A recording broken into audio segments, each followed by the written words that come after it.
Forget about hacking code, forget about firewalls. We're going to talk about a totally different kind of attack today, one that targets something way more vulnerable and way more complex, the human brain. This is all about social engineering. So let me ask you something. When you think about a company's security, what's the first thing that comes to mind as its weakest link? Is it the encryption, the network defenses, maybe the password rules? Well, surprise, it's almost always none of those things. The single biggest vulnerability, the one that attackers just love to go after, isn't digital at all. It's us.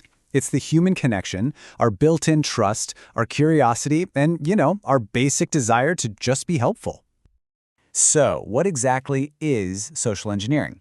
Well, the official definition talks about manipulating human psychology to get someone to spill information or do something they really shouldn't. But really, you can think of it as this potent mix of psychology, slick communication, and a little bit of tech misuse. To put it simply, it's hacking people, not computers. To really get how social engineering works, we have to look at the psychological triggers they're pulling. This is their playbook, right? These are the core principles that make these attacks so darn effective. Let's dive in. First up, authority. From the time we're kids, we're basically trained to listen to and comply with authority figures. An attacker knows this, so they'll pose as IT support, a manager, maybe even law enforcement, because they know a request from someone who sounds like they're in charge is way less likely to get questioned. Next, they manufacture a sense of urgency. You've seen this one before. It's that email that screams, your account is going to be deleted in 30 minutes unless you click this link right now. The whole point is to make you panic so you act fast, without thinking, completely bypassing your normal, rational suspicions. Now this one is a little more sneaky, liking. It's just human nature. We tend to trust people we like, and social engineers are absolute pros at building that quick rapport. They might flatter you or look you up on social media and pretend to share your interests. It's all about getting your guard down so you want to help them. And of course, there's good old-fashioned curiosity. Come on, an email with the subject line, leaked company layoff list, or a random USB stick found on the parking lot labeled executive salaries. That's almost impossible to ignore. Attackers are banking on the fact that our curiosity can, and often does, overpower our common sense. Okay, so those are the psychological buttons they push. Now let's see how they actually put them into action. This is the social engineer's toolkit, the specific methods they use to get what they're after. Let's start with the one you've probably seen a million times, phishing. These are those tricky emails or messages that are designed to look totally legit. The goal is always the same: fool you into clicking a bad link or giving up sensitive info like your password or credit card details. Now, a much more focused and frankly more dangerous type of phishing is called whaling.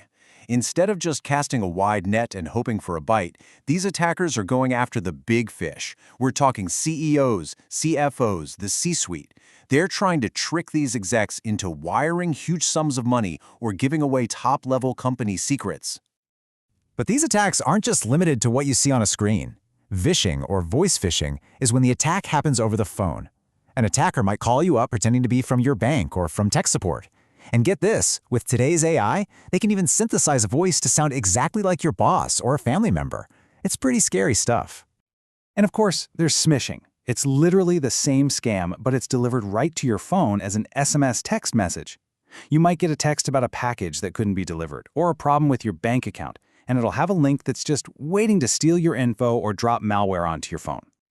So let's talk about the engine that makes so many of these other attacks run. It's called pretexting.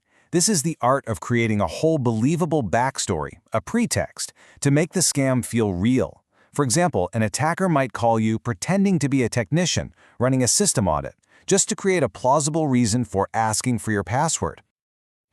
Social engineering can even be physical. Tailgating is the perfect example.